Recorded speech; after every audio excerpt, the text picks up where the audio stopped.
going to show you just the very basics of crocheting and how to do a chain stitch. First of all, you will need to buy some yarn. The generic cheap kind is actually the best because it is a little bit stiffer and easier to work with. One you could get is a Red Heart Super Saver, and they're usually about $3, and you can get them at Walmart, Hobby Lobby, and Michael's. And you can tell the proportion of the size that you need by looking here. I'm looking for the crochet needles. And so this one usually takes either a J hook, I hook, or an H hook. And I recommend either H, I, or J for your first starting out. I also recommend a solid color and not anything with the fringe or the fluffy stuff to make it hard to go through. So I would start off with these just for your basics. These are the different kinds of needles. They are sometimes plastic, sometimes they are metal. This is you can tell where the hook is by looking right here. It says US J10. You're looking for the letter J. This one is really hard to see, but it is. And also a J hook. And this one is an H hook. And this one has a little bit different of a head, and these are flat. That's just a preference about what you like or don't like. So H, I, or J to start off with, and just a solid color of yarn. I'm going to do turquoise for today. So you always, when you're doing yarn from a skein like this, you want to pull from the middle if possible, unless you have a ball. There's also a string that goes around on the outside, and a lot of times it will get caught up with what's on the inside. So I try to always pull from the center if possible, and pull some out. For your chain stitch, I'm going to use one of my hooks here. I will go ahead and use the J hook for this one. Or I'm sorry, actually this is a K. Let me go back to my J hook.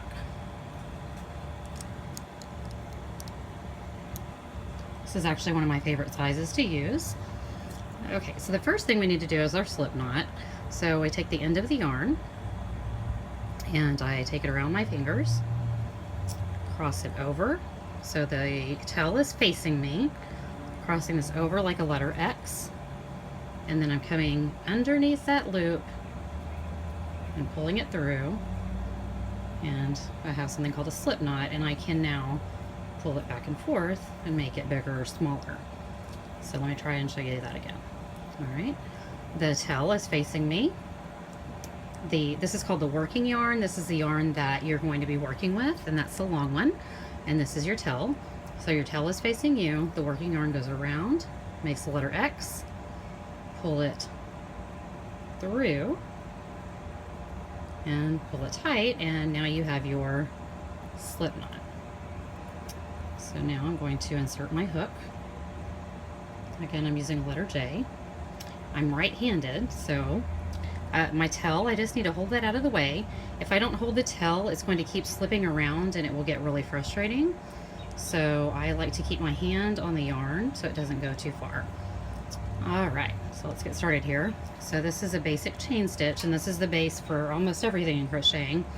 So I take my working yarn. I like to go from behind. I wrap it around, and then this loop, I take it over the hook. You notice that hook is holding the yarn in, and I can take my old one off and over and go like this. So I'm putting on the new, I'm taking off the old. It will take a little while of working with this to see what's best and how it's most comfortable for you. Some people like to do it like this, where they just do this and then they use their fingers and they pull it over. So you, again, go around from the back, and then you're taking the old one over, or I'm sorry, the new one over the old one, and then pulling it off. So new, old, new, old, new. And I always keep my hand on the yarn at some point. So it's either on this one or on this one so that it doesn't get away from me. If I don't do that, this is what happens. It starts pulling around and it's hard to catch it so that I can actually start doing something. So around and pull it over. Around. This holds it to keep it from slipping. If it starts to feel too tight and it starts to get hard to do this, you might want to loosen up a little bit And if you were to pull this a little, whenever you go through, if you notice I started to make a little letter V right there, and I can slide it through there. So you don't want to be too tight with your knots or your stitches. So around the back and pull it through. Around the back, pull it through. Around, pull it through. You can do this for your desired length.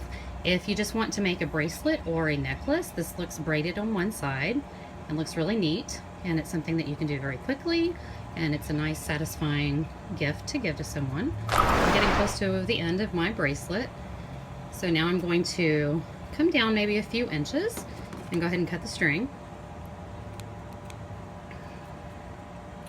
Hopefully you have better scissors.